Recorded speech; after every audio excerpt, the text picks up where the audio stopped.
जादुई मटर की बेल। रानू चिड़िया एक दिन अपना दाना ढूंढकर घर वापस आ रही थी कि रास्ते में उसे एक बेल दिखाई देती है जिस पर सफेद रंग के छोटे छोटे फूल लगे हुए थे, लेकिन पानी ना मिलने की वजह से वो मटर की बेल सूख रही थी।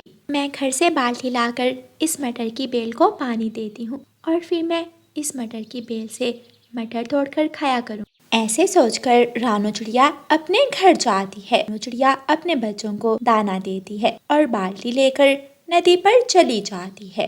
रानू चिड़िया नदी से पानी भरती है और मटर की बेल को पानी दे देती है। पानी मिलने से मटर की बेल में जान आ जाती है और वो मटर की बेल देखते ही देखते बड़ी होकर साथ वाले सूखे पेड़ के ऊपर चढ़ जाती है। शुक्रिया रानू चिड़िया, मेरी जान बचाने के लिए। मैं कोई साधारण मटर की बेल नहीं हूँ, मैं एक जादुई, मेरे पास बहुत सारी शक्तियाँ हैं। जादुई मटर की बेल, क्या मैं आपके मटर तोड़कर घर ले जा सकती हूँ?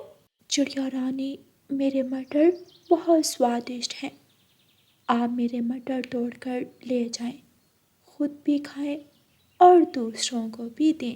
रानू चिड़िया जादुई मटर की बेल से कुछ मटर तोड़ती है और अपने घर चली जाती है।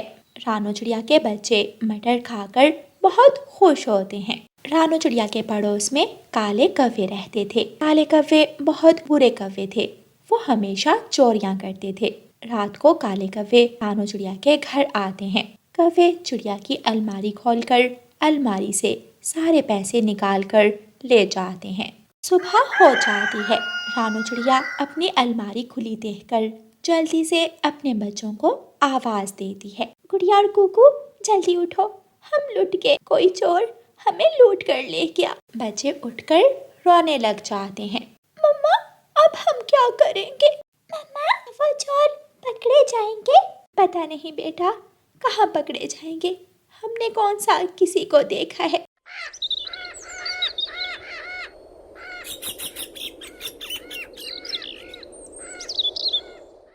दूसरे ही दिन रानू चिड़िया के बेटे कुकू को तेज बुखार हो जाता है। रानू चिड़िया के पास इतने पैसे भी नहीं बचे थे कि अपने बेटे की दवा ला सके। रास्ते में मटर की बेल थी। रानू चिड़िया सोचती है कि वो घर जाते हुए अपने बच्चों के लिए खाने को मटर ले जाती है। चिड़िया, क्या बात है, आज आप मुझे परेशान लग रही हो। रानू चिड़िया मटर की बेल को अपना दुख सुनाते हुए रोने लग जाती है। मैंने थोड़े थोड़े जमा करके जो पैसे रखे थे वो चोर ले गया। वो चोर कोई और नहीं बल्कि आपके पड़ोसी कौवे हैं। रानू चिड़िया, उन्होंने तोते के घर भी चोरी की, लेकिन चिंता ना करो, उन्हें सज़ा ज़रूर मिलेगी। मटर की बेल, अब मैं अपने बेटे को दवा कैसे लेकर दूंगी? मेरे ऊपर, सबसे ऊपर एक सुनहरी मटर की फली लगी। रानू चिड़िया, आप वो मटर की फली तोड़कर ले जाएं, आपकी सारी परेशानी दूर हो जाएगी। रानू चिड़िया को कुछ हौसला मिलता है और रानू चिड़िया मटर की बेल के ऊपरी हिस्से से सुनहरी फली तोड़कर ले जाती है। जब रानू चिड़िया वह मटर की सुनहरी फली खोलती है तो उसमें सोने के मटर के दाने थे। चिड़िया सोने के मटर के दाने देखकर हैरान हो जाती है। ये तो सच में जादू है, मुझे सोने के मटर के दाने मिल गए, अब मुझे कोई चिंता, मैं अभी अपने बेटे की दवा लेकर आ। रानू चिड़िया सोने के 2 दाने सुनार को देती है और सुनार से ढेर सारे पैसे ले लेती है। रानू चिड़िया अपने बेटे की दवा लेती है और घर आ जाती है।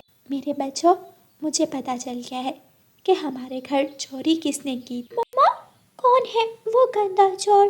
कालू कौवे और गौरी कौवी ने ही हमारे घर चोरी की थी, वही हमारे चोर हैं।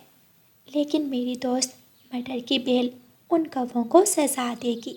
रानू चिड़िया अपना बड़ा सा पक्का घर बनाती है और गरीबों को भी कुछ पैसे देती है। चिड़िया चिड़िया, तेरे पास ये सब कुछ कहाँ से आया? गौरी, मैं तुम्हारी तरह चोरियाँ नहीं करती, मुझे ये सब मेरी दोस्त जादुई मटर की बेल ने दिया है। मटर की बेल ने मुझे सोने के बीजों वाली मटर की फली दी और मेरा जीवन बदल गया। ये सुनकर गौरी कवि जल्दी से उठकर अपने घर भाग जाती है। अब ये कवि मटर की बेल के पास ज़रूर जाएगी और मटर की बेल इस कवि को चोरी की सज़ा देगी। कालू, ओए कालू, जल्दी चलो मेरे साथ, हमें जादुई मटर की बेल के पास जाना है। मुझे चिड़िया ने बताया है कि वो सोने के मटर देती है। क्या क्या ये सच है? तो और क्या, मैं झूठ बोल रही हूँ। कवि और कौवा तेजी से उड़ते हुए जादुई मटर की बेल के पास पहुंच जाते हैं। बेल बेल, जैसे तुमने चिड़िया को सोने के मटर दिए, हमें भी सोने के मटर दो, वरना वरना हम तुम्हें जड़ से उखाड़ देंगे। क्यों नहीं कौवो, दोनों मेरे पास तो आओ। दोनों कौवे मटर की बेल के पास जाते हैं तो मटर की बेल दोनों कौवों को जकड़ लेती है। मटर की बेल उनके गिर्द लिपट जाती है। बेल बेल, मेरा दम घुट रहा है, प्लीज मुझे माफ कर दो। चिड़िया के घर चोरी किसने की? मैंने मैंने तोते के घर चोरी किसने की? मैंने मटर की बेल कौवों को जोर से दबाती है और कौवों की चीखें निकल जाती हैं। सारा दिन कौवे वहाँ ही लटके रहते हैं और फिर शाम के बाद जाकर रानो चिड़िया कौवों की जान बचाती है और दोनों कौवे काएं काएं करते हुए वहाँ से भाग जाते हैं। प्यारे दोस्तों, इस कहानी को लाइक, अपने दोस्तों के साथ शेयर और चैनल को सब्सक्राइब करना बिल्कुल मत भूलना। आपका धन्यवाद। रानो चिड़िया की ऐसी कहानियाँ सुनने के लिए YouTube सर्च बार में रानो चिड़िया की कहानी लिखें या फिर ये बटन दबाकर बोलकर कहें रानो चिड़िया की कहानी। मम्मा, क्या मैं अपने दोस्त जग्गू को भी साथ ले जाऊं? कुकू बेटा, वो जग्गू कौवा तो बहुत शरारती है, वो आपकी नानो को बहुत तंग करेगा। नहीं मम्मा, जग्गू इतना भी शरारती नहीं है, वो दोस्त है मेरा। बेटा, ऐसे शरारती पक्षियों से दूर ही रहते हैं। लेकिन कुकू जिद करता है और उसकी मम्मा मान जाती है। दूसरे दिन सुबह सवेरे ही जग्गू कौवा कुकू के घर आ जाता है। जग्गू बेटा, अपनी मम्मा से पूछ कर आए हो ना? हाँ हाँ आंटी, मेरी मम्मा ने ही मुझे भेजा है। मम्मा, अब हम जाएं? फिर कुकू और जग्गू दोनों घर से निकलते हैं।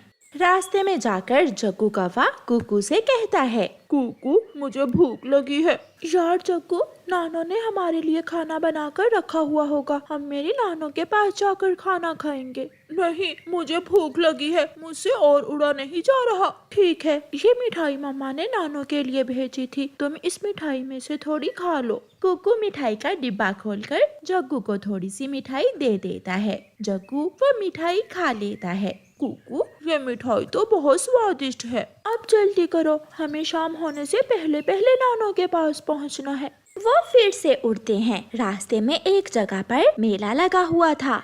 जग्गू वहाँ रुक जाता है। जग्गू दोस्त, चलो, इतना टाइम नहीं है, मैं तो यहाँ झूला लूंगा। अगर रात होगी तो हम दोनों के लिए बहुत मुश्किल हो जाएगा। लेकिन जग्गू कुकू की एक नहीं सुनता और वहाँ बड़े झूले पर बैठकर झूले लेने लगता है। ऐसे ही उन्हें रात हो जाती है। यार जग्गू, मम्मा ने ठीक ही कहा था कि मैं तुम्हें साथ ना लेकर जाऊं। अब तुम्हारी वजह से हमें अंधेरा हो गया है। मैं भी तो तुम्हें अपनी नानो के पास लेकर गया था, तो फिर मैंने तुम्हें रास्ते में तंग भी तो नहीं किया था जैसे तुम मुझे तंग कर रहे हो। रात के अंधेरे में वो दोनों दोस्त उड़ते हुए बहुत डर रहे थे और फिर आखिर वो दोनों कुकू की नानो के घर पहुंच जाते हैं। बेटा, आपने तो बहुत देर कर दी आने में। नानो, रास्ते में हम रुक गए थे इसलिए देर हो गई। फिर कुकू की नानो जग्गू और कुकू को खाना देती है। जग्गू बेटा, आपकी मम्मा कैसी थी? मम्मा ठीक थी, और पापा तो घर पर ही नहीं थे। खाना खाकर जग्गू और कुकू दोनों सो जाते हैं। सुबह हो जाती है। नानो, चलो जंगल में लकड़ियाँ लेने जाते हैं। हाँ बेटा, आप काम में मेरी मदद करना। जग्गू, तुम भी साथ चलो, बहुत मजा आएगा। ना, मैं यहाँ घूमने आया हूँ, काम करने नहीं, मैं नहीं जाऊँगा। फिर कुकू अपनी नानो के साथ चला जाता है और जग्गू जंगल घूमने निकल जाता है। जग्गू उड़ता उड़ता दूर निकल जाता है। वहाँ एक पेड़ पर एक घोंसला था जिसमें एक अंडा था। जग्गू का अंडा पीने को दिल करता है। जग्गू इधर उधर देखकर वो अंडा तोड़ता है और पी लेता है। पीछे से बुलबुल भी आ जाती है। वो घोंसला बुलबुल का था। बुलबुल को देखकर जग्गू वहाँ से भाग जाता है। दुष्ट कौवे, कौन हो तुम? मैं छोड़ूंगी नहीं तुम्हें, रुको रुको। मगर जग्गू कौवा भाग जाता है। बुलबुल भी पीछे पीछे जाकर जग्गू को पकड़ लेती है। कौन हो तुम और यहाँ किसके घर आए हो? मुझे छोड़ दे। मैं तो यहाँ कुकू के साथ उसकी नानों के घर आया था। इतने में कुकू और उसकी नानो भी आ जाते हैं। माँ जी, इस दुष्ट कौवे ने मेरा अंडा तोड़कर पी लिया है। मेरा एक ही अंडा था। क्या जग्गू बेटा, आप ऐसा भी कर सकते हो? कुकू बेटा, ऐसे दोस्त को आप यहाँ क्यों लेकर आए हो? दोस्त, तुमने मुझे बहुत शर्मिंदा किया। नानो, मैं माफी मांगता हूँ। तुम्हारे माफी मांगने से क्या मेरा अंडा वापस आ जाएगा? बुलबुल रोती हुई वहाँ से चली जाती है। मैं भूखा था इसलिए। बेटा, भूखे थे तो घर से खाना खा लेते, किसी का अंडा पीने की क्या जरूरत थी? नानो, मैं अब और यहाँ नहीं रहना चाहता। मैं वापस जा रहा हूँ। कुकू दोस्त, एक दिन और यहाँ रह लेते हैं। मुझे तो बहुत मजा आ रहा है। नहीं, हम आज ही वापस जाएंगे। फिर कुकू जग्गू को साथ लेकर अपने जंगल वापस पहुंच जाता है। जग्गू, वो रहा सामने तुम्हारा घर। आज के बाद मेरी और तुम्हारी दोस्ती खत्म हुई। मैं कभी तुमसे बात नहीं करूँगा। कुकू अपने घर चला जाता है। अरे कुकू बेटा, आपने तो नानो के पास 5 दिन रहना था और आज ही वापस आ गए। मम्मा, बड़े जो बात कहते हैं सच ही कहते हैं। मैंने जग्गू को साथ ले जाकर बहुत बड़ी गलती की। मम्मा, उसने मुझे बहुत तंग किया। मम्मा, उसने तो बुलबुल आंटी का अंडा भी पी लिया। ये सुनकर मम्मा चिड़िया बहुत दुखी हो जाती है। आपकी नानो को बहुत परेशानी हुई होगी। हाँ मम्मा, मैंने भी फैसला किया है कि आज के बाद मैं कभी भी जग्गू से बात नहीं करूँगा। सॉरी मम्मा।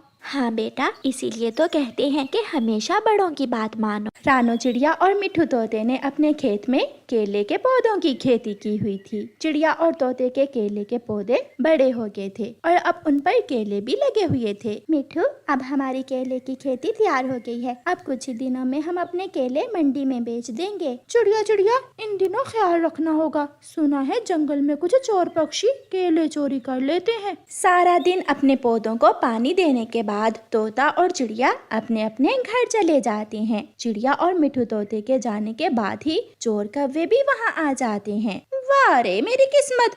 कालू पति जी, देखो तो चिड़िया और मिठू तोते के केले पक गए हैं और मुझे पता ही नहीं चला। गोरी, हम केले खाकर केलों के छिलके कबूतर के घर के बाहर फेंक देंगे। ऐसे केले खाएंगे हम और चोर बनेगा बेचारा गंदी आंखों वाला कबूतर। फिर वो दोनों पति पत्नी चोर जी भर के केले खाते हैं और कालू कौवा सारे छिलके उठा लेता है। वो सीधे कबूतर के घर जाते हैं और कबूतर के घर के पास जाकर केले के छिलके फेंक देते हैं। दूसरे दिन जब चिड़िया और मिठू तोता अपने केले के खेत में आते हैं तो पके हुए केले ना देखकर परेशान हो जाते हैं।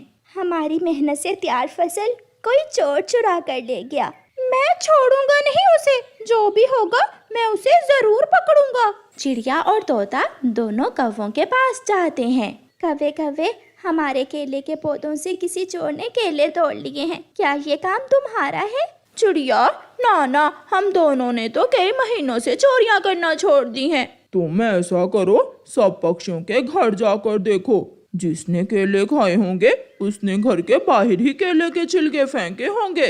चिड़िया को कौवों की बात पसंद आती है।